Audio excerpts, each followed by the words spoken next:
안녕하세요. 일단 근막경선 해부와 오늘 이제 5주차 파트 상지선 파트를 시작 한번 해보려고 할 텐데요.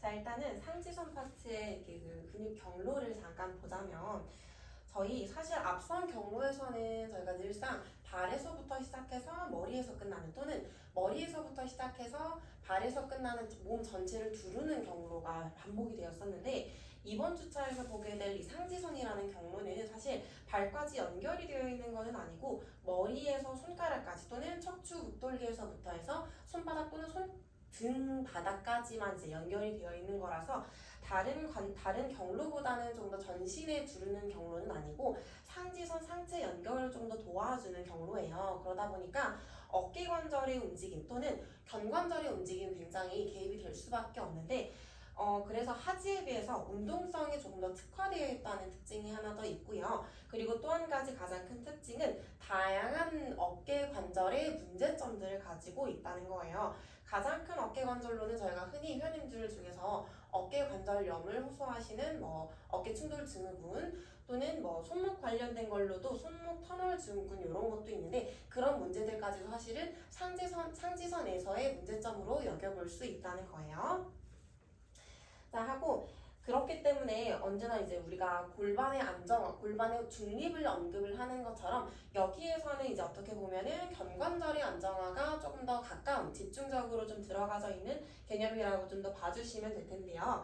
네, 상태에서 페이지 잠깐 다음 페이지로 한번 넘어가기 전에 옆에 있는 증후군 살짝 보면은 자, 지금 보면은 아까 제가 말씀드렸던 것처럼 다리에 비해서는 조금 더 운동성에 특화가 되어 있고 어떻게 보면 관절의 범위가 왜 고관절도 그렇지만은 어깨 관절이 면이 약간 둥글잖아요. 그래서 면이 되게 둥근 만큼 다각도로 다양한 각도가 조절이 되어 있어야 하고 움직임 범위도 그만큼 좀 더 많이 나와져 있어야 되기 때문에 안정화라는 개념은 조금 더 가까워질 수밖에 없고요. 그다음에 이제 상지선과 관련된 연관된 보상 패턴을 잠깐 보자면 어깨 이상, 호흡 기능 이상 또는 허리 부담 증가라는 것도 같이 연결되어 있고 그것보다도 가장 더 큰 게 모든 종류의 어깨 문제를 유발한다고 나와 있어요.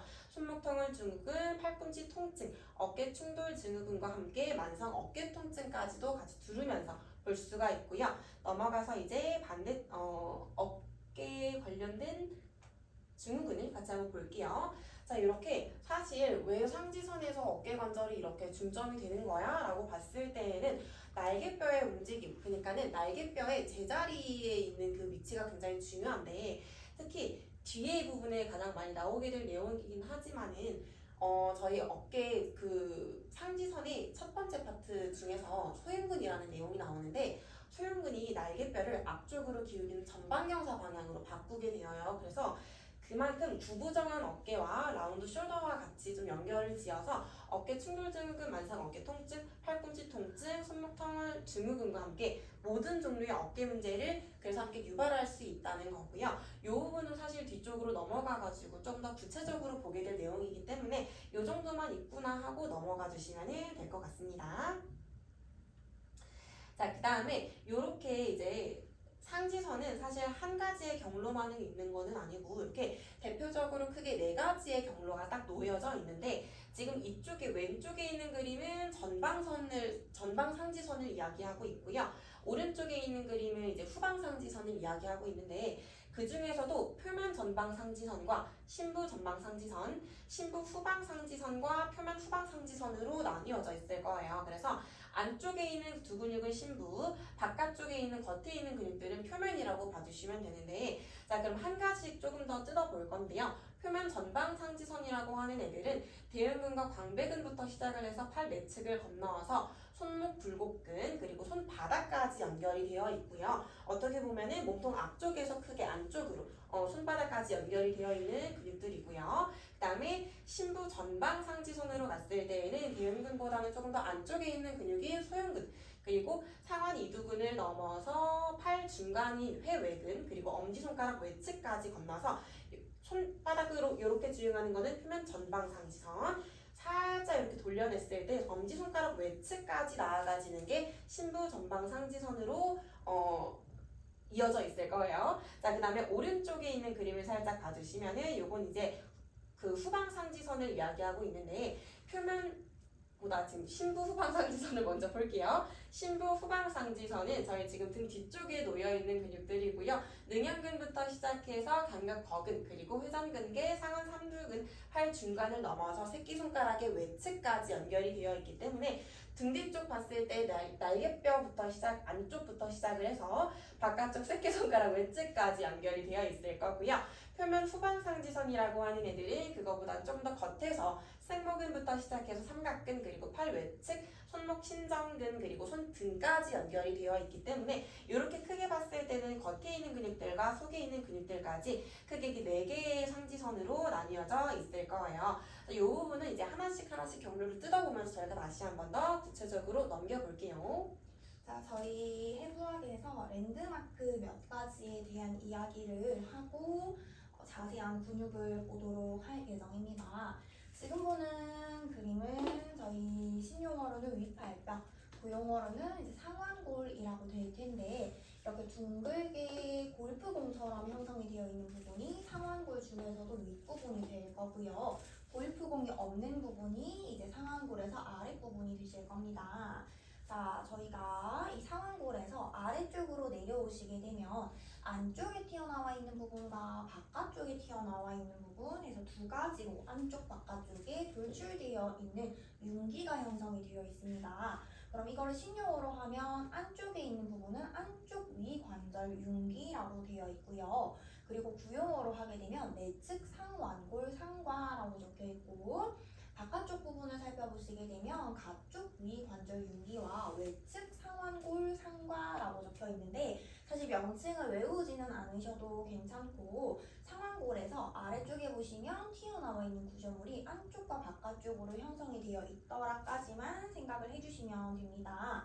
그럼 저희가 이제 표면에 위치하고 있는 선 2개와 후면 위치하고 있는 선 2개, 총 4가지 경로를 살펴봤었는데 그 중에서 팔의 내측에 위치하고 있는 게 표면 전방상지선, 그리고 팔의 외측에 위치하고 있는 게 표면 후방상지선으로 적혀 있었기 때문에 여기서도 안쪽과 바깥쪽을 지나는 게 전방선에 형성이 되어 있는 겉면과 후방선에 위치하고 있는 겉면 2가지 선이 이 안쪽 바깥쪽으로 주행을 한다.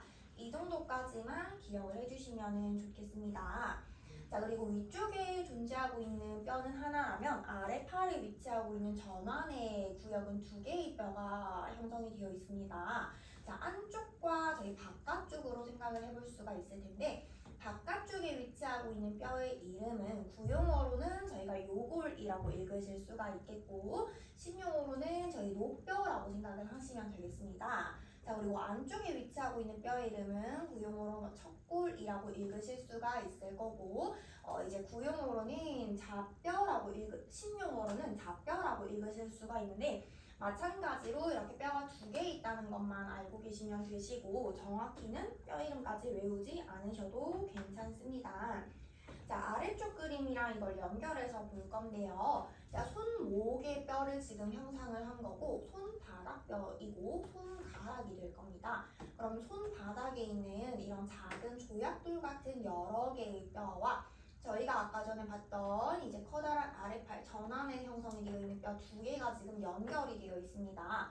그럼 지금 신용어로 이제 구성이 되어 있다 보니까 노뼈라고 하는 부분이 손바닥의 안쪽, 우리가 아빠 손가락이라고 하는 부분과 지금 연결이 되어 있다고 보시면 되고요. 그럼 위에서는 아빠 손가락이랑 연결이 되어 있는 이 뼈, 제가 손가락으로 그리고 있는 이 뼈가 지금 아빠 손가락이랑 연결이 되어 있는 바깥쪽을 형성을 하는 거겠죠. 자, 그리고 바깥쪽에는 보시면 이렇게 새끼손가락 날 쪽으로 연결되어 있는 뼈가 있는데 자뼈라고 신용어로 적혀 있고요. 그랬을 때는 이 전완에서는 안쪽에 위치하고 있는 척골이라고 적혀 있는 이 길다란 뼈로 저희가 생각을 해볼 수가 있을 거고, 자, 그럼 여기서 하나만 더 살펴보자면 척골이라고 이름을 저희가 알고 있는 이 뼈, 자, 안쪽에 새끼손가락 날과 연결되어 있는 이 뼈의 꼭대기까지 올라가 보시면은 팔꿈치 머리 돌기라는 게 형성이 되어 있어서 새끼손가락과 연결되어 있는 이 수직선상의 뼈 위쪽으로 도달을 하면 우리가 만져볼 수 있는 이 팔꿈치와 연결이 되어 있는 뼈, 팔꿈치가 부착이 되어 있는 뼈라는 것까지만 알아두시면 좋을 좋을 것 같습니다. 자, 그리고 저희가 심부에 있는 근육 같은 경우는 팔의 안쪽과 바깥쪽이 아니라 팔의 전면에서 가운데, 팔의 후면에서 가운데 이렇게 부착이 되어 있었습니다. 자, 해서 팔의 전면에서 안쪽에 위치하고 있는 심부 전방 상지선 같은 경우는 지금 이 아빠 손가락 라인에 위치하고 있는 요골에서도 안쪽에 살짝 돌출이 되어 있는 거친 면, 결절이 형성이 되어 있는데 보통은 이제 위팔 두갈래근이라고 적혀 있고 신용어죠. 구용어로는 저희 많이 알고 있는 이두근이 붙는 지점인데 이 부분에 저희가 이제 전면에 위치하고 있는 속에 들어가져 있는 심부 전방선이 부착되어 있다라고 생각을 해주시면 되고 그리고 이렇게 팔꿈치 새끼손가락 날에 형성이 되어 있는 꼭대기 부분의 후면에서는 저희 마찬가지로 후면에 위치를 하고 있지만 가운데 부착이 되어 있는 심부 후방선이 부착이 되어 있다라는 거. 그래서 이렇게 간단한 랜드마크 살펴봐 주시면 되고 아래팔 아래쪽에는 바깥쪽과 안쪽으로 돌출이 되어 있는 구조물이 있었다면 이 전환의 가장 아랫부분에는 이렇게 아래쪽으로 손목과 연결이 되어 있는 돌기들이 위치를 하고 있습니다. 자, 그렇게 해서 다시 손바닥으로 이렇게 넘어와 보시게 되면은 자, 손바닥에는 굉장히 작은 뼈가 여러 개 있는데 마찬가지로 얘네들도 저희 기능의학 시간이 아니다 보니까 뼈를 정확히 이름까지는 외우시지 않아도 상관이 없고요. 대신에 아빠 손가락 날로 형성이 되어 있는 이 조약돌 같은 뼈가 있고 새끼손가락 쪽으로 연결되어 있는 조약돌 같은 뼈가 있다. 이 정도 개념까지만 살펴봐 주시면 됩니다. 자, 그럼 제가 빨간색 네모 박스로 표시를 해놨는데요. 이렇게 아빠 손가락 날에 위치를 하고 있는 구용어로는 대능형골과 주상골이라고 하는 부분에서는 심부 전방 상지선이 연결이 되어 있을 거고요. 새끼손가락 쪽으로 이렇게 연결이 되어 있는 구용어로는 유구골, 삼각골이라고 적혀 있는 이 뼈 부분. 이 뼈는 이제 은근히 바닥에 손을 막 지탱하거나 저희가 손목이 불편하신 분들께 또 컨택을 많이 하는 뼈라서 손목 통증을 많이 다루시는 강사님들은 이 뼈를 컨택해 보셨거나 공부를 해보셨을 거예요. 근데 마찬가지로 심부 후방선이 지나는 경로라고 알고 계셔 주시면 되겠습니다. 자, 그리고 저희 이렇게 손바닥을 스파이더맨 손처럼 펼쳐놓고는 그 손바닥 면을 지금 바라보고 있는 건데 아까 봤던 조약돌 같은 뼈들이 평평하게 생겨 있는 게 아니라 약간 바라치처럼 아치를 형성하고 있는 그림을 확인을 할 수 있어요. 그래서 손바닥도 아치라는 거를 형성을 하고 있고 그 아치 위를 뭔가 다리가 놓여져 있는 것처럼 이렇게 지나는 인대가 있어서 이 인대와 손바닥 아치 사이로는 많은 구조물들이 지나가게 됩니다. 저희 이제 뭐 아치를 가지고 있다거나 어떤 특정 모양을 가지고 있어야 하는 인대들의 모양이 사라지게 됐을 때 보통 뭐 신경이 저릿한 느낌 같은 것들을 호소를 많이 하게 되실 건데 마찬가지로 이 아치가 평평하게 주저앉아서 인대와 아치 사이의 거리가 너무 가까워졌을 때 이 사이에 있는 구조물들이 굉장히 압박을 많이 받게 될 거다. 자, 그러면 저희 아까 아빠 손가락으로 가는 경우, 새끼 손가락으로 가는 경우 저희 손바닥에 있는 근육, 손등에 있는 근육들이 조화롭게 일을 할 수 있었을 때 마치 회전근개의 역할과도 비슷하죠. 회전근개처럼 적절한 역할을 잘 수행을 할 수가 있었을 때 손바닥 아치는 정상적일 거고 한 가지 선에서 힘을 과하게 써서 타이트해져 버리면 이 손바닥의 아치는 무너지게 되실 수가 있겠죠. 그래서 교재에는 자세히 나오지 않는 그런 명칭과 어떤 부위들, 인대들을 저희 지금 좀 자세히 살펴보게 되었고 자, 이제 근육으로 넘어가 보도록 하겠습니다. 가장 첫 번째로 다루는 선이 심부 전방 상지선이라는 거고요. 말을 한번 보자면 안쪽에 위치를 하고 있고 몸의 전면부에 위치를 하고 있는 상지선이다 라고 지금 나와 있습니다. 자, 저희 해부학 교재에서는요. 지금 손바닥이 바닥을 보게끔 나와 있는데 실제 교재에서는 좀 추천하는 선을 조금 더 잘 볼 수 있는 자세로는 손바닥이 정면을 바라보게 될 거고 손바닥이 정면을 바라본다는 것 자체가 이 어깨관절이 외회전이 되어 있는 거다 보니까 팔꿈치가 측면 뒤를 보이는 게 아니라 아래쪽으로 떨어진 만들어주세요. 이 상태에서 거울을 바라보면서 근육을 상상해 봅시다 라고 안내를 하고 있습니다. 자, 왜냐하면 팔의 중간부를 지나기 때문에 저희가 팔의 이 가운데 팔에 오금이 있는 선이 조금 더 드러날 수 있게 만들어주는 거라고 생각을 해주시면 되겠습니다. 그래서 지금 저희 이 내용에서는 손바닥이 바닥을 보고 있지만 손바닥이 정면을 볼 수 있게 어깨관절을 외회전을 했을 때 근육선을 조금 더 이해를 잘할 수가 있으니까 참고를 해주시면 좋고요. 자, 그리고 저희 아까 부원장님이 얘기를 했던 것처럼 보통 다른 선에서는 순서라는 게 존재를 하고 그 순서는 이제 근육이 뭔가 좀 더 타이트해지기 쉬운 방향선을 보통 따라가는 경우가 많은데 상지선 같은 경우는 순서에 커다란 의미가 없으니까 의미 부여를 하지 마세요 라고 안내를 하고 있습니다.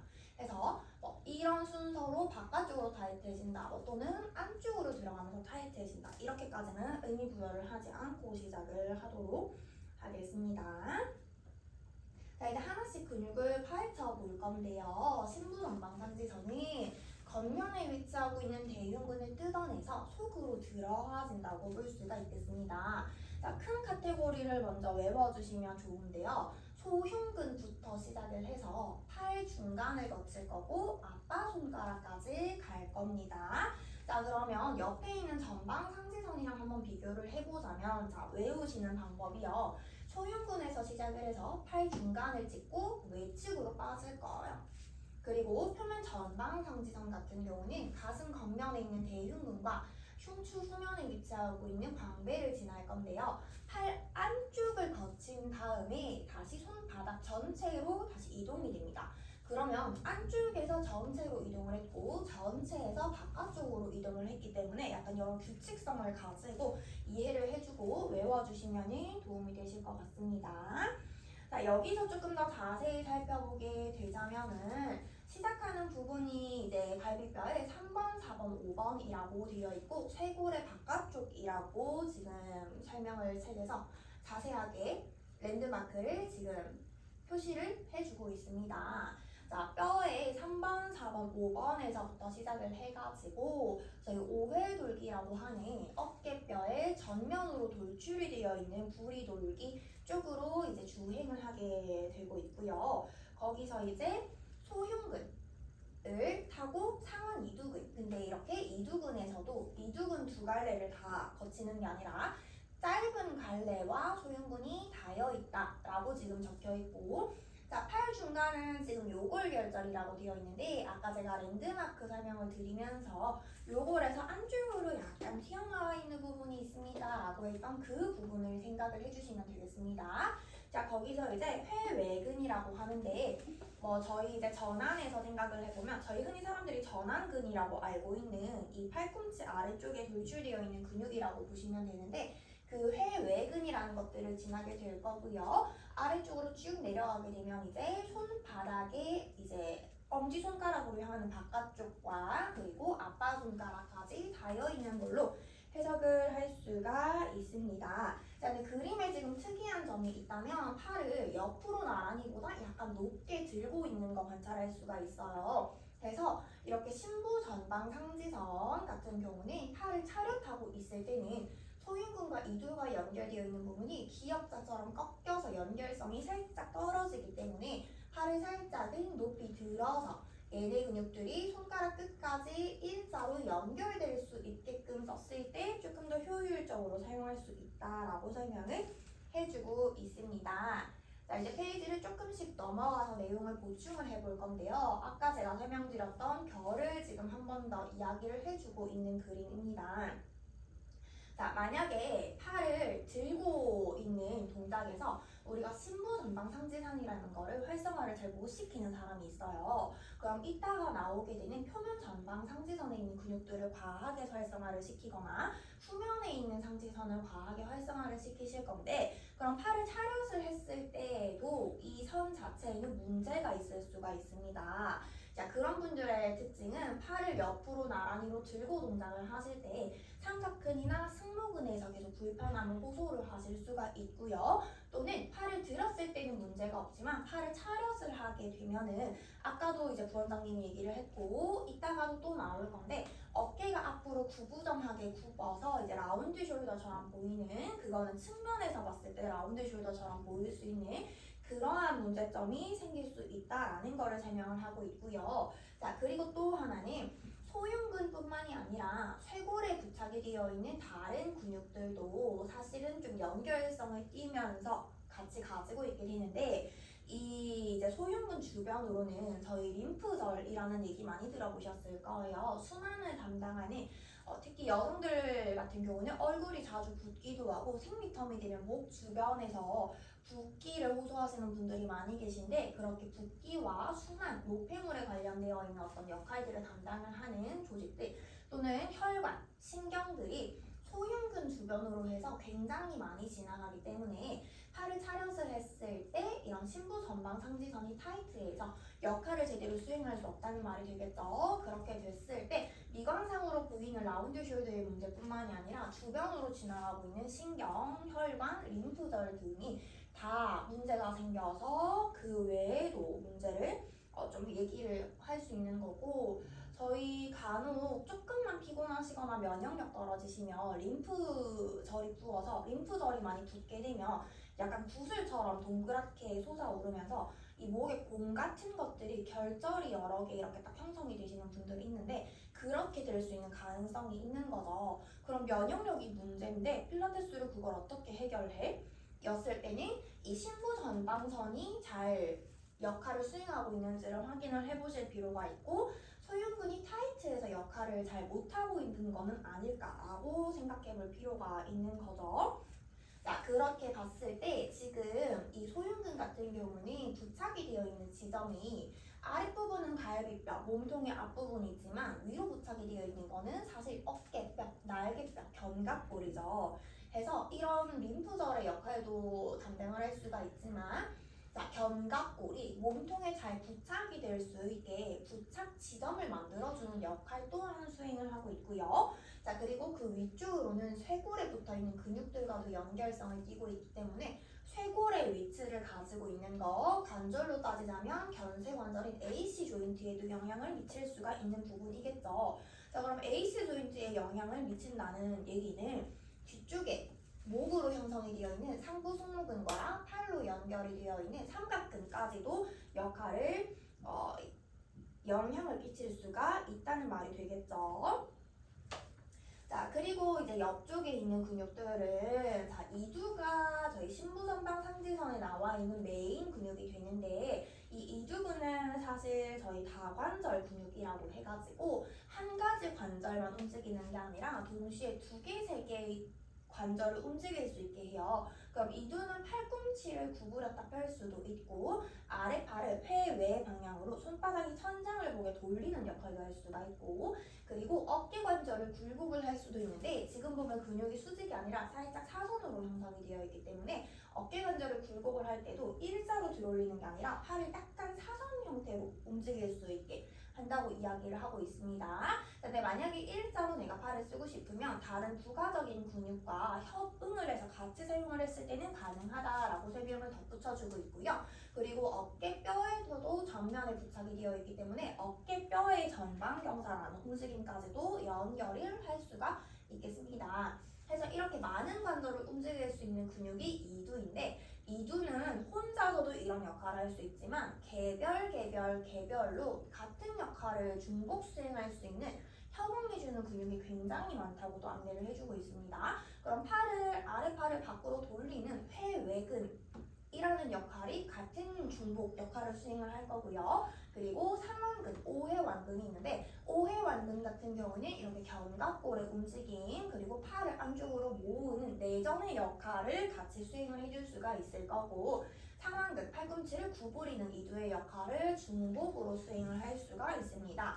그래서 이두근 같은 경우는 그러면 본인이 너무 타이트해서 또는 오버액티비티라서 역할을 혼자 많이 해서 이런 나머지 근육에서 역할의 기능이 떨어질 수도 있는 거고요. 반대로 협응을 하는 근육들의 역할이 굉장히 크게 발달이 되면서 이두 자체에서는 기능이 감소할 수도 있어서 이렇게 서로가 왔다 갔다 하는 역할을 하고 있습니다. 자, 다른 선에 비해서 왜 같은 역할을 하는 근육들에 대한 설명이 많이 들어가져 있냐면 이 선뿐만이 아니라 뒤로 점점점 넘어가면 다른 선에서도 중복되면서 다른 선과 왔다 갔다 하는 설명이 굉장히 많이 나와요. 그래서 이러한 선들을 우리가 상지선이라고 하면 필라테스에서 팔만 쓰는 동작은 사실 잘 안 하는데 라고 생각을 하실 수가 있겠지만 나선선, 기능선 이러한 선에서 중복적으로 다들 지금 겹치는 근육들이 어느 정도 다 들어가져 있기 때문에 그런 나머지 선들을 잘 활성화시키는데 필수적인 요소라고 생각을 해주시면 되겠습니다. 자, 그리고 이제 같은 사실 설명이 나와지게 되는데 지금 보시면은 팔을 차렷하고 있었을 때 기역자로 이렇게 딱 꺾여 있는 거, 그리고 팔을 90도보다 살짝 높게 들었더니 조금 더 연결성이 있다라는 설명을 해주고 있고요. 자, 그래서 한 가지 저희 유추할 수 있는 거는 팔을 드는 스포츠를 주로 수행하시는 분들은 이런 근막선이 굉장히 타이트할 수 있다라는 거예요. 자, 이런 부분들은 저희가 사전에 인터뷰를 진행을 하셨을 때 충분히 유추를 하실 수가 있을 거고요. 자, 여기서 저희가 하나만 더 보고 넘어가면 신부전방 상지선 앞쪽으로는 대흉근 표면에 있는 선이 지나가고 있는데 보통의 사람들이라면 얘네 두 개 선은 분리가 되어 있어서 앞쪽 근막과 뒤쪽에 있는 근막이 따로 형성이 되어 있고 따로 잘 미끄러지면서 이를 수행을 할 수가 있습니다. 자, 소흉근이 저희 굉장히 작은 근육이라고들 많이 알고 계신데 실제로 형성이 되어 있는 근막은 쇄골에서부터 갈비뼈 아래까지 넓게 근막이 형성이 되어 있기 때문에 대흉근의 근막 사이즈와 거의 비슷한 근막선으로 형성이 되어 있어요. 자, 그래서 소흉근이 생각보다 기둥이 작지 않고 근막이 대흉근만큼이나 넓기 때문에 굉장히 큰 역할을 담당할 수 있다는 거고요. 자, 유방암 수술을 하신 분들 같은 경우는 이 앞면에 있는 대흉근의 근막과 속에 들어가져 있는 소흉근의 근막에 유착이 생겨 있어서 이 표면선과 이 속에 들어가져 있는 심부선이 역할이 분리가 되지 않을 수 있습니다. 그런 분들은 저희 필라테스에서 팔을 들고 동작을 진행을 하셨을 때 불편함을 더 많이 호소하실 수밖에 없으시겠죠. 네, 이제부터는 이제 신부 전방 상지선에서 볼 수 있는 체크 포인트를 한번 확인해 볼 건데 앞에서 이제 서두에 제가 말씀을 드렸던 것처럼 사실 어깨 문제를 유발하는 상지선 중에서도 신부 전방 상지선에서는 더욱더 그런 어깨 문제를 크게 유발한다고 하는데요. 자, 일단은 여기에 누워 계신 이 남성분 사진을 그림을 잠깐 볼 건데 이 남성분은 지금 일단은 소흉근을 마사지하고 있는 그림인데 사실 이 마사지 하는 방법을 저도 뭐 배우긴 했지만 실제로 적용해 본 적은 없거든요. 그래서 일단 신부 전방 상지선의 경로 자체만 생각을 해본다면은 갈비뼈의 3, 4, 5번부터 시작을 해서 5회 돌기까지 연결이 되어 있는 소흉근이 위쪽으로 올라가면서 이두근까지 연결이 되면서 신부 전방 상지선의 연결로서 이제 경로가 이어져 있을 거고요. 지금 그러면은 여기 약간 어두침침한 이 손은 대흉근 다발의 밑으로 손을 넣어서 소흉근 자체를 마사지를 하고 있는데 사실 저희는 필라테스 강사이기 때문에 저는 이 방법을 그렇게 추천드리지는 않고 자 그냥 이 그림에서 확인해 볼 수 있는 방법 중에 하나는 저희가 아까 앞선 그림에서도 보면 자 이렇게 차렷 자세일 때에는 소흉근과 신부 전방 상지선의 연결이 어깨 관절에서 한번 딱 끊어지게 되잖아요. 근데 지금 보고 계신 이 남성분의 그림은 지금 위쪽으로 연결되어 있는 그 경로이기 때문에 여기서 어떻게 보면은 신부 전방 상지선의 경로 그대로 볼 수 있는 사진이고요. 자, 그래서 요 정도 이렇게 해서 이제 소흉근 자체를 또 마사지할 수 있구나 정도만 이제 확인을 해주시면 좋을 것 같고, 그다음에 이제 옆에 있는 글자를 잠깐 보자면 소흉근 체크리스트라고 하는 게 이제 3가지 정도가 나와 있어요. 흡깃이 어깨와 늑골이 함께 움직이는 거, 그리고 견관절 굴곡 끝범위까지의 통증이 있는 거, 그리고 견갑골에 전방 경사가 있는 거. 자, 이게 흡기, 호흡을 마실 때 어깨 관절과 이제 갈비뼈가 같이 함께 움직임을 만들어내시는 분들, 또는 이제 어깨 관절이 굴곡이 끝범위까지 갔을 때 통증 또는 불편감을 호소하시는 분들, 또는 어깨 관절 날개뼈가 앞쪽으로 전방 경사가 만들어지시는 분들이 어깨 관절에서의 통증을 호소하실 수 있으시다. 그래서 이 문제점들은 사실 소흉근만의 문제점이라고 봐주시면 되고요. 앞에 봤을 때 이제 이 그림과 같이 호환시켜서 같이 한번 확인해 볼 수 있는 거는 심부 전방 상지선의 경로가 사실 어깨에서 한번 끊어지기 때문에 이런 이제 체크리스트, 소흉근 체크리스트에서 볼 수 있는 이 세 가지는 사실 소흉근 자체적인 문제라고 봐줄 수가 있어요. 상완 이두근 자체에서의 문제점은 사실 아니고 소흉근만의 문제점이 있기 때문에 흡기 시 어깨와 늑골이 같이 움직이는 거, 그리고 어깨 관절이 끝범위까지 굴곡 됐을 때 통증이 만들어지는 거, 또는 어깨 관절 날개뼈가 전방 경사까지 이루어지는 것도 모두 이두근 또는 다른 심부 전방 상지선 경로가 아니라 소흉근만의 문제점이라고 봐주시면 되고요. 자, 그럼 반대로 어깨 관절에 뭔가 좀 통증이 불편감이 좀 나타나시신 분들은 확인해 볼 수 있는 것 또는 의심해 볼 수 있는 점 중에 하나가 심부 전방 상지선에 문제점이 있는 건 아닐까 하는 그 체크 포인트를 확인해 주시면서 여기 페이지를 한번 넘어가 볼게요. 자, 그러면 여기서는 또다시 이제 소흉근 체크리스트 관련해서 세 번째 파트 그 위쪽에서 봤을 때 날개뼈의 전방경사라는 그 관점이 조금 더 구체적으로 나오게 되는데, 자, 지금 보면 이 자세는 차렷 자세이거든요. 어떻게 보면 저희가 정적인 체형 분석을 할 때에도 여기에서의 자세가 굉장히 많이 나오게 되는데, 차렷 자세에서 있을 때에는 그러면 심부 전방 상지선의 연결이 끊어진 상태일 거기 때문에 지금 여기서 보고 계신 이 날개뼈의 문제점들은 소흉근만의 문제점이라고 봐주실 수가 있어요. 자, 근데 날개뼈 또는 소흉근에 좀 뭔가 문제점이 있어요, 소흉근에 단축이 있어요 한다고 해서 무조건적으로 흔히 알고 있는 구분등이나 라운드 숄더가 늘상 나타나는 것은 아니고, 자, 이렇게 두 가지 체형이 대표적으로 나와 있는데 왼쪽에 있는 그림은 저희가 흔히 볼 수 있는 스웨이백 체형과 비슷한데요. 자, 구분등과 날개뼈가 앞쪽으로 전방경사가 함께 만들어진 체형이에요. 흉추만과 같이 만들어진 체형이고요. 자, 그리고 오른쪽에 있는 그림을 보시면은 플랫백과 동시에 날개뼈에서만 전방경사가 만들어진 거예요. 자, 그럼 이 그림을 보고 다시 한번 생각을 해볼 수 있는 거는 소흉근의 기시 정지를 같이 한번 확인해 볼 수 있는 건데, 소흉근이 그 갈비뼈에 3, 4, 5번에 붙어서 5회 돌기라고 하는 이제 날개뼈에 부착이 되어 있는데, 그 기시 정지점을 같이 한번 생각을 해본다면 소흉근이 단축의 문제점이 발생을 했을 때에는 이렇게 흉추 후만을 만들어낼 수도 있지만 흉추만을 만들지 않고서도 날개뼈의 전방경사만을 만들어내면서 똑같이 어깨 관절의 문제점을 호소하실 수가 있다는 거예요. 자, 그래서 차렷 자세일 때, 그러니까 심부 전방 상지선이 연결이 되어 있지 않은 90도 이상 만세가 되어 있지 않은 차렷 자세일 때, 연결이 끊어져 있을 때 소흉근은 5회 돌기를 아래 방향으로 당겨내면서 날개뼈의 전방 경사를 유발할 수가 있고요. 자, 이거는 소흉근만의 문제점을 호소하실 수도 있지만 길게 넘어가서는 사실 이두근의 단축까지도 연결을 문제점을 만들어낼 수가 있고요. 여기까지의 범위가 이제 사실은 소흉근만이 이제 문제점이라고 봐주시면 됩니다.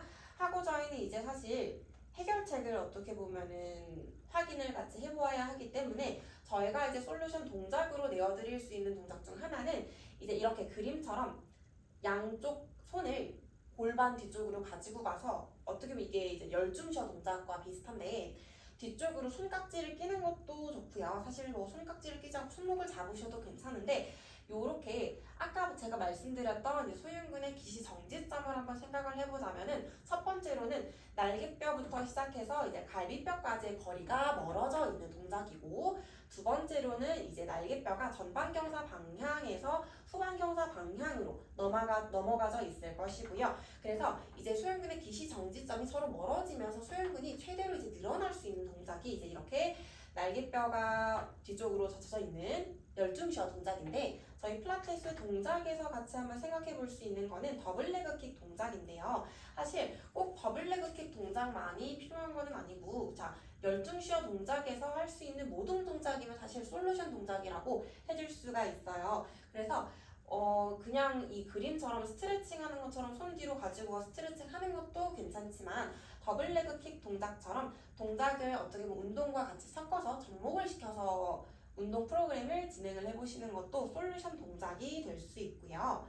뒤로 넘어가서 저희 이제부터는 어깨 아픈 사람, 신부 전방선 체크 포인트를 한 가지 더 볼 건데 자, 이 그림에서는 지금 이 남성분이 어떻게 밑에 누워 계신 회원님을 마사지하고 있는 중인데 지금 일단 왼쪽에 있는 그림을 먼저 보자면 저희 레슨실에다가 대입을 살짝 해보자면은 내발기기 자세랑 살짝 비슷한데 지금 손목과 그리고 팔꿈치 그리고 어깨가 내발기기 자세 할 때랑 약간 비슷해요. 그래서 흔히 내발기기 자세에서 날개뼈가 뒤쪽으로 돌출이 되면서 팔꿈치가 과신전이 되는 거, 손목이 과하게 꺾이는 것도 마찬가지로 사실 신부 전방 상지선에서의 보상작용이라고 봐주실 수 있고요. 자, 이런 모습이 이제 수업하신 내내 발생을 했을 때 저희가 흔히 가장 많이 하는 큐잉 자체가 팔꿈치 1cm 구부릴게요 또는 팔꿈치 힘을 살짝 풀어볼게요 라는 큐잉을 같이 넣는데 사실 그런 큐잉이 없어도 이렇게 엄지손가락 압력 저희 이제 신부 전방 상지선에서의 기시 정지점을 상상해 본다면 엄지손가락에다가 조금 더 체중을 실는 것만으로도 그런 보상작용이 사실 삭제가 될 수가 있어요. 그래서 저희가 내발기기 자세를 하실 때 이런 보상작용을 많이 호소하시는 분들 그래서 관련된 채로 팔꿈치나 손목 어깨 불편감을 호소하시는 분들한테도 이제 엄지손가락에 조금 더 체중을 실어볼게요 하는 것만으로도 팔꿈치 과신전을 조금 더 막아드릴 수가 있고 어깨 관절의 문제점도 어느 정도 조금 더 보완을 해줄 수 있는 방법이 될 거기 때문에 이런 점들을 같이 확인해 보면서 이제 표면 전방 상지선으로 넘어가 볼 거고요. 쪽으로 넘어가 볼게요. 자, 이제 표면 전방 상지선 같은 경우에 지금까지 봤던 내용에서 조금 더 겉면으로 나왔다고 생각을 하시면 되는데 저희 지금 교재의 내용 자체가 전방에 있는 선에 대한 이야기를 좀 집중적으로 많이 다루고 있고요. 상대적으로 후면에 있는 상지선 두 개는 되게 가볍게 다루고 있어요. 그래서 지금 이어서 보자면 가슴 앞쪽에 있는 대흉근과 흉추 뒤에 있는 광배근이 지금 팔 내측으로 연결이 될 거고요. 내측 근막선을 쭉 따라서 팔꿈치 안쪽에 위치를 한번 할 거고 그대로 쭉 내려와서 손바닥 정면까지 도착을 하게 됩니다. 그래서 아까 봤던 선에서 조금 더 겉면으로 완전히 지금 나와졌다라는 거 생각을 해주시면 되고요. 자, 여기 선에서도 지금 보시면 알 수 있는 것들이 대흉근, 광배근을 집중적으로 다루고 있고요. 그 아래쪽으로 내려올 때 상완골에서는 커다란 근육 자체를 지금 다루고 있지는 않고요. 그냥 연결되어 있다 정도로만 보고 있습니다. 그렇게 쭉 내려오시면 손바닥으로 가니까 손가락과 손목을 구부리는 동작들과 연결이 되어 있을 거고 자, 아까 잠깐 봤던 것처럼 손목 터널, 손목의 아치를 만드는 지점을 지금 지나가고 있다라는 걸 설명을 하고 있어서 얘네 근육들의 전체적으로 타이트함이 발생하게 된다라고 하면 저희가 알고 있는 손바닥의 아치가 무너지는 손목 터널에 이상이 생겨서 손가락, 손바닥에 저림 증상을 느낄 수 있는 손목 터널 증후군이라는 것과도 지금 연결시켜서 생각을 해볼 수가 있는 내용인 거겠죠. 자, 페이지를 한 번 더 이제 지나가게 되면은 조금 더 가슴에서부터 시작하는 근육을 자세히 다루고 있습니다. 쇄골 안쪽을 지날 거고요. 복장뼈 바깥쪽을 지날 거고요. 그대로 갈비 연골까지 닿여있는 근육이 저희 대흉근이고요. 이렇게 넓게 지금 부착이 전면으로 되어 있고 광배근으로 한번 가보게 되면 장골의 뒤쪽 흉요 근막 하부 흉추와 요추 전체를 다 덮고 있는 근막과도 연결이 될 거고요. 자, 그리고 요추의 가운데 부분 흉추, 하부 흉추의 이제 뼈도 직접적으로 연결이 될 거고 자, 어깨뼈, 견갑골에서는 하관과 가축 모서리 외측선을 함께 지나게 될 겁니다. 자, 그런데 앞에서도 굉장히 넓은 면적을 가지고 있고 뒤에서도 굉장히 넓은 면적을 가지고 있어서 지금 사실 앞과 뒤에서 같이 팔로 가는 게 이때 이 근육 두 가지 말고 대원근이라는 거 하나가 지금 더 들어가져 있어요. 그래서 대원근과 광배근이 뒤에서 같은 경로를 지나서 팔의 안쪽까지 지금 도달을 하는 거고요.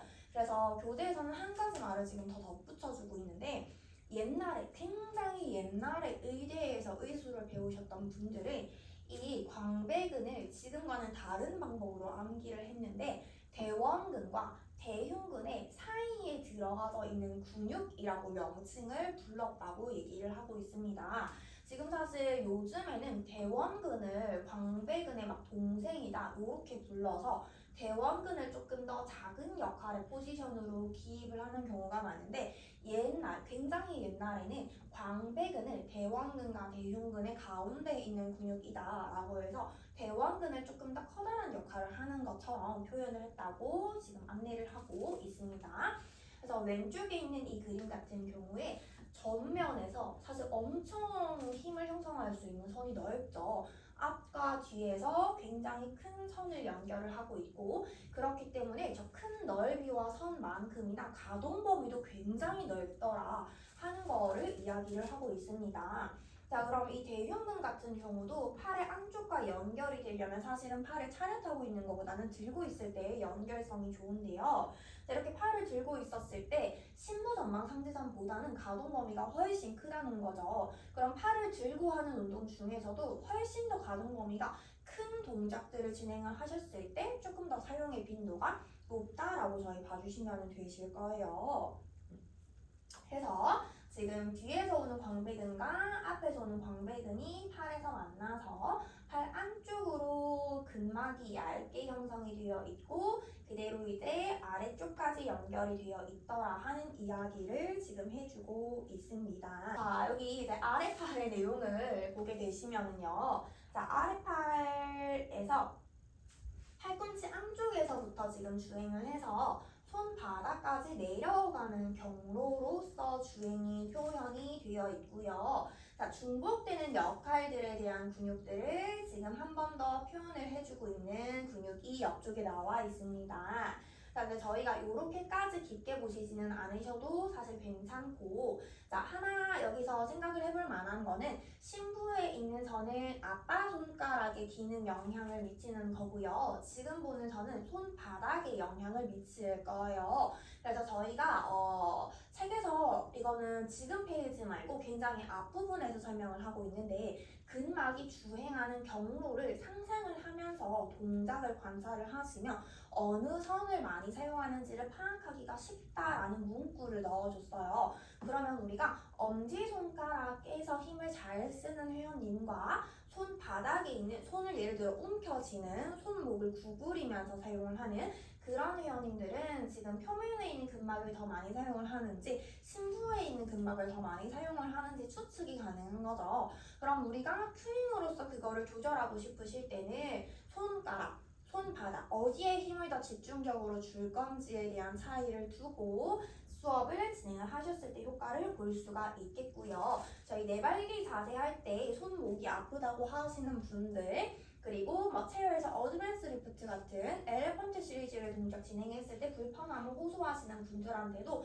엄지손가락에 대한 큐잉을 줄 건지 손바닥에 대한 큐잉을 줄 건지에 대한 이야기로 해석을 해보실 수가 있겠는데 보통은 신부에 있는 상지선을 더 사용하기를 어려워하실 테니까 엄지손가락에 있는 부분의 큐잉을 조금 더 집중적으로 주셨을 때 효과를 보실 수가 있겠죠. 자, 이렇게 표면 전방 상지선을 가장 많이 활용하는 운동 스포츠가 교재에서 이제 수영이라고 나와져 있는데요. 앞쪽 그리고 옆쪽 그리고 이렇게 큰 가동 범위를 사용하면서 수영할 때처럼 광배근과 대흉근을 함께 사용한 스포츠가 이제 수영이라고 나와 있는데 사실 저희는 필라테스 할 때 수영을 할 수는 없으니까 동작에 약간 대입을 해보자면 아까 이제 원장님께서 말씀해 주셨던 것처럼 가동 범위가 조금 큰 움직임, 그러니까 신부 전방 상지선보다는 가동 범위가 조금 더 훨씬 커야 하니까 매트나 또는 캐딜락에서 하는 스완 동작인데 가동 범위를 훨씬 크게 스프링이나 푸시바를 함께 사용하셔도 괜찮고요.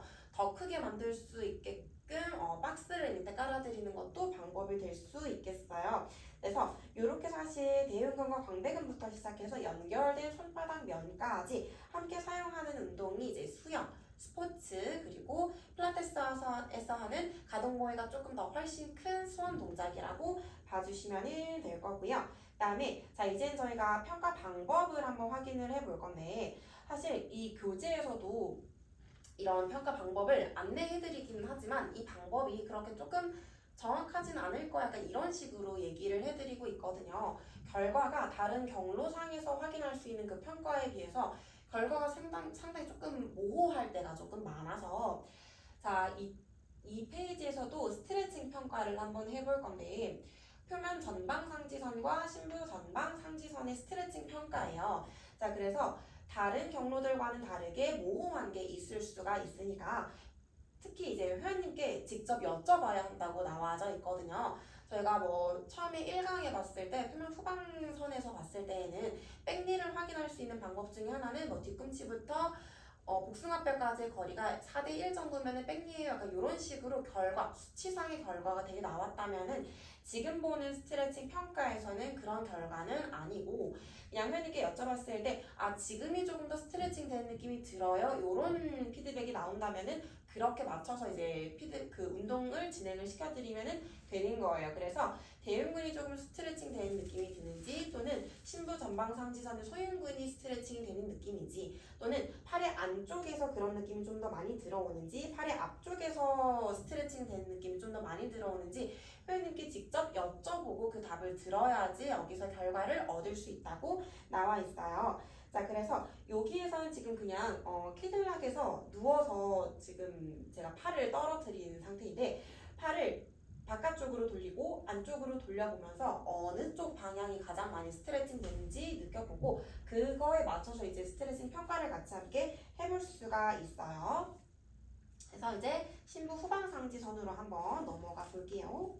자, 후방 상지선에서도 저희 이제 안쪽에 들어가져 있는 근육을 먼저 살펴보고 있습니다.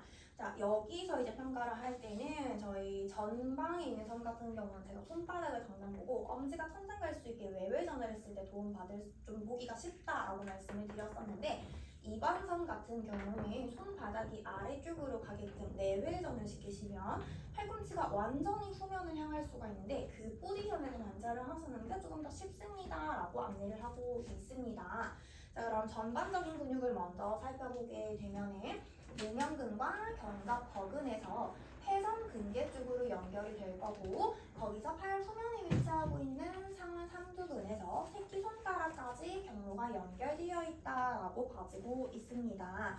자, 요렇게 팔을 가지고 왔을 때 반대에 위치하고 있는 소흉근에서 이뚝 그리고 아빠 손가락으로 가는 경로가 완전히 반대의 면을 가지고 있고 반대의 역할을 수행을 할 수 있다 라고 설명을 하고 있습니다. 그럼 저희가 이 속에 들어가져 있는 이 근육들 전면에 있는 것과 후면에 있는 것들을 앞뒤에서 기량작용을 완벽하게 하고 싶다라고 생각을 하셨을 때는 지금처럼 손바닥이 바닥을 보고 팔꿈치가 완전히 후면을 볼 수 있는 상태에서 진행을 하셨을 때 효과적일 수 있다라는 이야기입니다.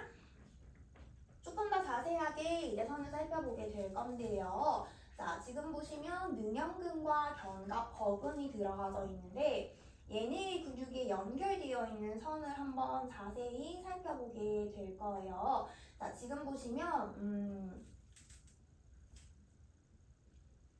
자, 견갑 버근 같은 경우는 내려왔을 때 회전근개 중에서도 극상근이랑 연결이 되어 있다라고 봐주시면 되시고요. 능형근은 아래쪽으로 내려왔을 때 회전근개 아래쪽에 위치하고 있는 극하근과 소완근과 연결성을 띠고 있고요. 지금 교재 그림에는 표현이 되어 있지 않지만 이 견갑골 앞쪽에 위치하고 있는 견갑하근 같은 경우에도 지금 그림에는 보이지 않지만 앞쪽에서 함께 이 선과 포함이 되어서 같이 주행하고 있다라고 생각을 해주시면 좋을 것 같습니다.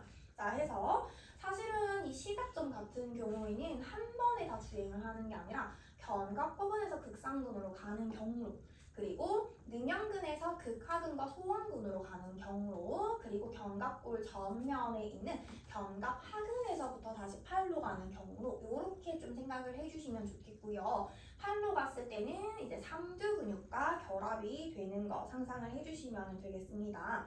해서 지금 이 경추의 윗부분부터 흉추의 상부 부분까지 전부나 척추와 연결이 지금 되어 있고, 그리고 견갑골을 전면에서 후면에서 다 둘러서 감싸고 있기 때문에 이 선 자체는 경추도 그렇고 상부 흉추도 그렇고 견갑골도 이제 안정성이라는 역할에서 봤을 때 결정적인 역할을 담당을 하는데, 그 중에서도 굉장히 결정적인 요소를 하는 건 지금 그림에 들어가 있지 않은 견갑골의 견갑하근이라고 생각을 해주시면 될 것 같습니다. 막상 그림에는 나와 있지 않지만 이 역할 중에서도 가장 큰 역할을 수행을 하고 있는 건 전면에 위치하고 있는 견갑하근이라고 생각을 해주시면 도움이 되실 것 같습니다.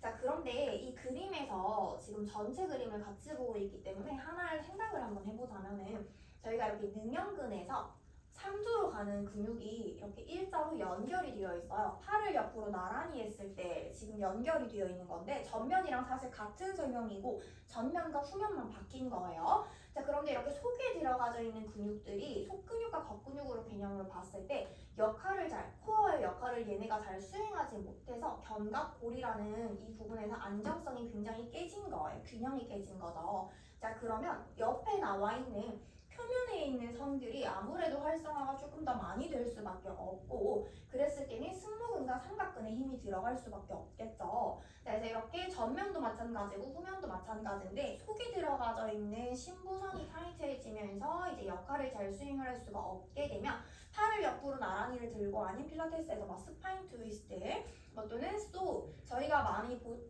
이제 응용 동작으로도 뭐 스쿼트도 런지 또 팔을 옆으로 나란히를 들고 하실 때가 있으실 텐데, 그랬을 때 겉면에 있는 승모근과 삼각근만 활성화되는 느낌을 가져갈 수 있다라는 겁니다. 자, 복부로 따져보자면 외복사근이 너무 활성화되어 계신 분들은 골반이 계속 후방경사로 말리면서 중립을 유지할 수가 어렵고, 복행근과 내복사근이 활성화되는 느낌을 거의 대부분 잘 못 찾으시는데, 그런 개념으로서 보면 이 바깥쪽에 있는 이제 표면의 아이들이 조금 더 외복사근의 개념과 가까이 설명이 된다면, 이 안쪽에 들어가져 있는 애들은 내복사근 개념과 가까운 거죠.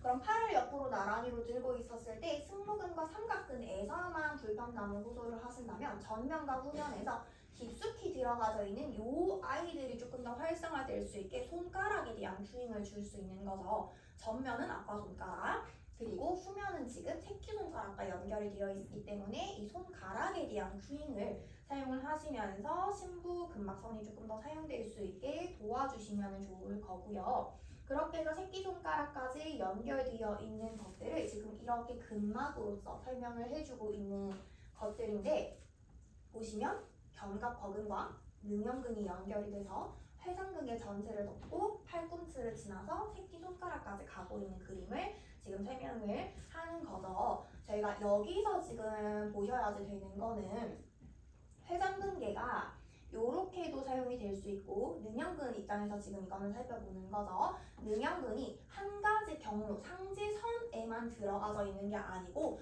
나선선에서 능형근이 사용이 되었을 때는 회전근개 쪽으로 올라가서 부착이 되어 있는 게 아니라 아래로 떨어지면서 전거근이랑 연결성을 띠고 있다라는 거예요. 아까 전에 제가 얘기를 했던 것처럼 이 상지선 같은 경우는 상지선에만 해당이 되는 것이 아니라 주변에 있는 다른 선들과 다 겹쳐 있기 때문에 상지선을 사용을 잘 한다, 잘 할 수 없다는, 결국에 다른 선들까지도 영향을 미칠 수 있다는 것을 보고 있는 그림입니다. 자, 이제 신부 후방 상지선에서 가장 포인트가 되는 내용이 백핸드라고 하는 포지션인데, 사실 백핸드라고 하는 용어가 익숙하지 않으신 선생님들도 계실 거예요. 필라테스에서 나타나는 용어는 아니고, 보통은 이제 이렇게 그림처럼 라켓 운동에서 많이 나타나는 이야기인데, 백핸드라고 하는 거는 내가 라켓을 만약에 오른손으로 잡고 있으면 왼쪽에서 오른쪽 방향으로 공을 쳐내는 게 백핸드 포지션이라고 이야기를 하는데, 그러다 보니까 어떻게 보면 지금 신부 후방 상지선처럼 새끼손가락 방향으로 힘이 계속 전달이 되고 있고요. 자, 그렇기 때문에 전방에 있는 상지선보다는 조금 더 후방에 있는 근육들이 쓰일 수가 있습니다. 자, 이렇게 팔을 머리 위로 들면서 옆으로 벌려낼 때 회전근개와 삼두가 역학적으로 연결이 되면서 백핸드라는 포지션을 같이 함께 만들어낼 수가 있는데 저희 사실 필라테스에서 백핸드 동작을 하는 거는 아니라서 앉아서 스트랩을 뒤쪽으로 밀면서 보내는데 이 그립 자체를 살짝 손바닥이 바닥을 향하게 하셔서 새끼손가락 손 날 방향으로 미는 동작들 또는 그냥 캐딜락에서 하는 소우 동작들도 가능할 거고요. 그래서 그런 조금 어떻게 보면 포지션과 새끼손가락에 조금 더 힘을 실어볼게요. 이런 큐임들이 백핸드 동작과 조금 더 비슷하게 근육들을 연결을 해볼 수가 있을 거예요. 그리고 뒤로 넘어가서는 이제 신부 후방 상지선에서 네발기기 포지션에서 다시 한번 살펴볼 건데 교재에서는 이제 필라테스 동작과 좀 더 연결을 지으면서 리포머라는 명확한 기구의 명칭이 딱 나와 있는데 교재에서는 이제 리포머에서 하는 네발기기 자세를 얼마나 잘 만들어내는지가 이제 신부 후방 상지선에서의 포인트라고 할 수가 있어요.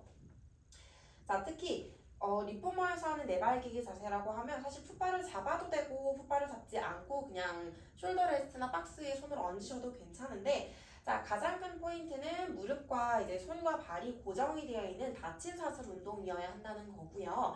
자, 이렇게 만들어냈을 때 어떻게 동작들이 니 스트레치 또는 다운 스트레치, 리포머에서 하는 플랭크 동작들도 효과가 있을 것이고요. 이런 동작들에서 큐잉만 살짝 바꿔주어도 신부후방 상지선을 같이 연결로 사용할 수 있다는 거. 이때 포인트는 닫힌 사슬 운동이어야 한다는 거. 그리고 신부 후방 상지선을 사용하기 위해서는 새끼손가락에다가 조금 더 주어야 하기 때문에 엄지손가락을 사용하는 신부 전방 상지선과는 반대의 개념이라는 거를 알고 계시면 좋을 것 같습니다.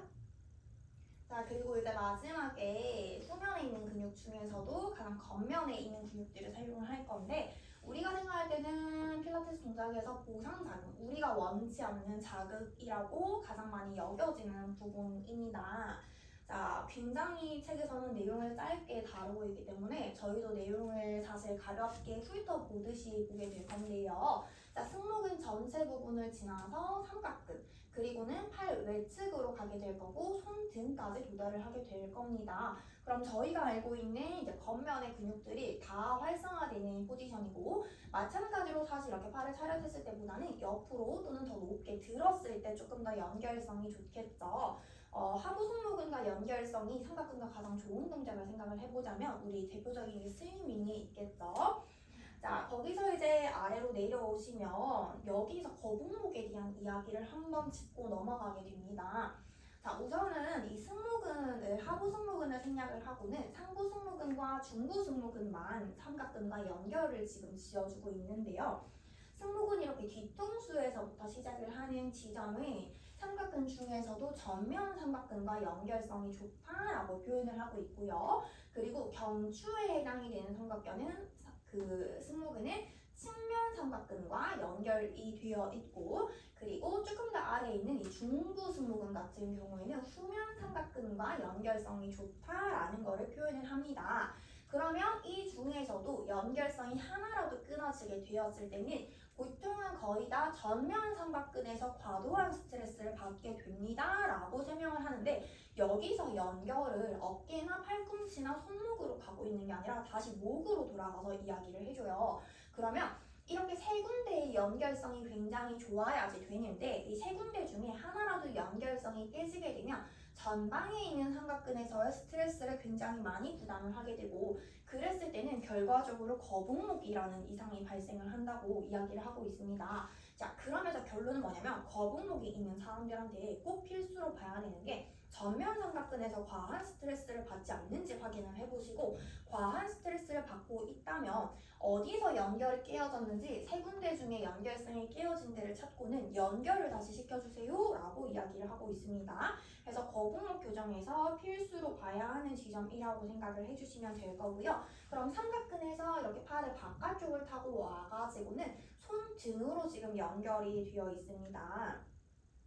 자, 그러면 팔을 오랜 시간 들고 있었을 때 저희 신부에 있는 전면과 후면선을 함께 사용하지 못했을 때 대표적으로 과하게 활성화시키는 선이라는 거 지금 알아두시면 되시는데 네발기기 자세나 이렇게 팔이 닫힌 사슬로 운동을 하고 있었을 때 열린 사슬은 커다란 가동 범위를 가정한다면 닫힌 사슬, 손바닥이나 이제 팔꿈치가 완전히 고정되어 있을 때는 몸통이 이렇게 옆으로 흔들리는 것까지도 이 선이 지금 컨트롤을 해줄 수 있다고 얘기를 해요. 그럼 내발기기 자세, 뭐 리포머에서 이렇게 풋발을 잡고 진행을 하는 닫힌 사슬 운동에서 측면으로 몸통이 계속 흔들리는 거를 견갑에서 고정해 줄 수가 없다 라면은 그때는 표면 후방 상지선이라는 게 과하게 활성화되어 있는지 한번 확인해 보실 필요가 있겠습니다.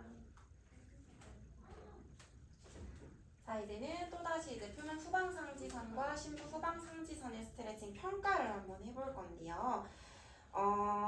이 교재에서는 이제 얘기를 해주시는 게 회원님의 손을 잡고 몸에 매달리게 해서 수상스키 타는 것처럼 매달리게 만들어주세요 라고 이제 하는데, 저희 이제 평가를 하는 입장이기 때문에 저희가 손을 직접 잡아드릴 수는 없을 것 같고 캐딜락의 퍼즐을 같이 한번 사용을 해볼 거예요. 캐딜락에서 이제 퍼즐을 잡고 뒤쪽으로 매달렸을 때 일단 지금 이 상태에서도 열린 사슬 운동이어야 하고요. 지금 이제 열린 사슬 운동에서 하는 평가 방법입니다. 자, 그 상태에서 마찬가지로 앞선 평가 방법과 비슷하게 회원님이 어떻게 느껴지는지에 따라서 그 결과 값이 나타난다고 해요. 그래서 엄지손가락에 조금 더 힘이 들어가는지 또는 새끼손가락에 조금 더 힘이 들어가는지에 따라서 평가를 나눠볼 수가 있고요. 자, 팔을 밖으로 돌렸을 때 승모근이 스트레칭이 되는 느낌이 든다면은 표면 후방상지선이 조금 더 스트레칭 되는 느낌이 드실 거고, 반대로 안쪽으로 돌렸을 때 능형근 또는 회전근개 쪽에서 스트레칭 된다는 거는 거기에서 어떤 좀 제한이 만들어진다 하는 거는 신부 후방상지선의 문제점이라고 볼 수가 있어요. 그래서 이런 평가 방법을 가지고 이번에는 날개뼈의 움직임, 날개뼈 위치를 한번 확인해 볼 건데, 사실 고관절도 그렇지만 저희가 앞에 초반부에 설명을 해드렸던 것처럼 어깨 관절도 둥그런 모양이기 때문에 움직임 범위가 그렇지 않은 관절에 비해서 굉장히 커요. 그렇기 때문에 그 넓은 범위의 움직임이 중심축인 이 골격에서부터 안정성을 유지하면서 동시에 쇄골과 윗팔뼈의 원활한 기능까지 수행을 하려면 팔의 이 위치 변화를 관리를 조금 해주시려면 이 날개뼈의 위치가 너무너무 중요하다는 거를 교재의 이 상지선 파트가 끝날 때까지 너무너무 강조가 되고 있는데, 자, 이거 만들어내는 그 요인도 이제 4가지, 그 위치를 변화시키는 요인도 4가지가 있는데요. 여기서 이제 나선선이라는 경로가 한 번 더 언급이 되어요. 자, 지금 보고 있는 이 가운데에 있는 이 그림은요, 나선선 파트에서 한 번 더 봤던 그림이실 텐데, 능형근과 정거근은 날개뼈의 흉추 후만과 또는 플랫백을 만들면서 날개뼈의 위치를 변화시키기도 하고요. 자, 오늘 봤던 이 상지선 파트에서는 그 승모근의 아랫부분과 소흉근이 날개뼈의 위치 변화를 함께 관여한다고 나와 있어요. 그래서 이 능형근과 정거근 그리고 승모근의 하부와 소흉근이 X자 축을 이루면서 날개뼈의 안정화를 개입하고 있다, 이루고 있다 라는 거를 같이 이제 교재에도 나와 있고요. 그 다음에 그러면 이 4가지 근육들의 기능들이 원활하게 사용이 되지 않는다면 개별로의 근육이 아니라 경로와 경로 사이의 연결이 뭔가 조금 차단이 된다거나 또는 나선선에서의 기능 괜찮은데 상지선까지 연결이 조금 부족한 경우에는 그러면은 날개뼈 위치 변화가 나오면서 어깨 불편감까지 호소하실 수가 있다는 거예요. 자, 그래서 마지막으로는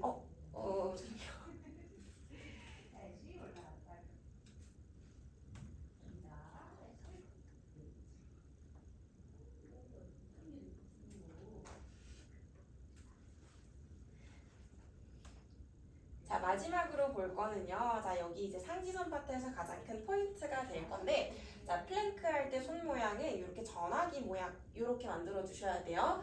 자, 이렇게 전화기 모양을 만들어 주셔가지고, 자, 신부 전방선을 조금 더 나는 사용할 거야 하시면은 엄지손가락을 조금 더 치켜 들어 올려주시는 거, 신부 후방 상지선을 좀 더 사용할 거야 하시면 새끼 손가락을 조금 더 뻗어주시는 거. 이때 가운데에 있는 3가지 손가락은 최대한 손바닥에 붙이려고 노력을 해주셔야지 저희가 상지선 4가지 파트를 모두 다 사용할 수가 있고요. 자, 지난 1기 과정을 보내면서 상지선 파트 전화기 모양을 이렇게 질문 주시는 선생님이 계셔가지고 이렇게 사용해 주셔야 돼요. 이렇게 플랭크를 짚어주시면 됩니다. 자, 오늘 5주차 마무리할게요. 고생하셨습니다.